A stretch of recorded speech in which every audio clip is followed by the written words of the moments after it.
Mga kapuso, positibo sa red tide toxin ang baybayin ng Bulinaw, Pangasinan ayon sa BFAR. Yan ang tinutukan live ni Jasmine Gabriel Galban.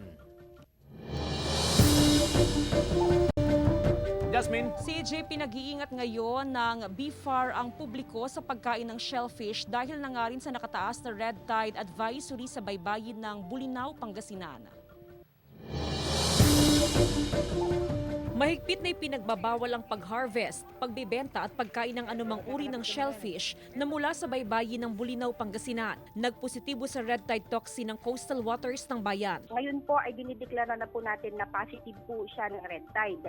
Ibig sabihin po nito, yung mga toxin level na nakuha mula sa samples, sa mga shellfish samples na galing sa Bulinaw, ay lumagpas po ang kanilang PSP toxin level doon sa itinakda ng batas. Patuloy na minomonitor ng otoridad ang baybayin ng Bulinaw, partikular sa bahagi kung saan galing ang mga sample na nakitaan ng paralytic shellfish poisoning. Kasabay nito ang mahigpit na panawagan sa iba't ibang bayan na mas higpitan pa ang pagsuri sa mga auxiliary invoice para maiwasan ang posibilidad na pagpuslit sa mga shellfish mula sa Bulinaw. Sa Dagupan City, nasabat ng City Agriculture Office, katuwang ang Market Division ang sako-sakong shellfish na mula sa Bulinaw, Pangasinan kaninang madaling araw.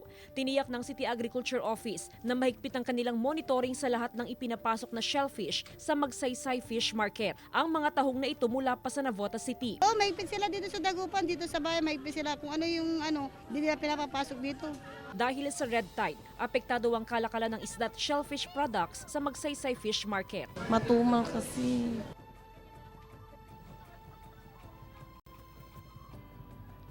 CJ, ayon sa BFAR Region 1, pupwedeng kainin at safe for consumption ang isda, pusit at hito na makukuha o ma-harvest sa baybayin ng Bulinaw, Pangasinan. Pero dapat na bago ito kainin ay hugasang maigi at ilutong maigi para nang sa ganun ay safe for consumption. Samantala, tuloy-tuloy din ang water sampling na ginagawa ng BFAR sa lugar. Actually, once a week yan ay isasagawa at kapag sa loob ng 3 consecutive weeks ay negative na sa toxins yung baybayin ay pwede nang i-lift yung red tide advisory sa lugar. Si Jay?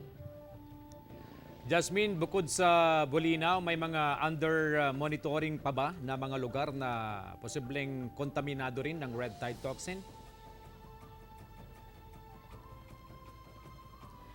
CJ, bukod nga doon sa baybayin ng Bulinaw, Pangasinan ay under monitoring din sa ngayon yung mga karatig baybayin gaya na lamang sa bahagi ng Anda, Pangasinan, ng Bani, ng Suwal. Under monitoring yan, regular din yung isinasagawa na water sampling at water test. Pero so far, na good news naman ay negative yung mga lugar na yan sa red tide toxin, CJ. Okay, maraming salamat, Jasmine Gabriel Galban.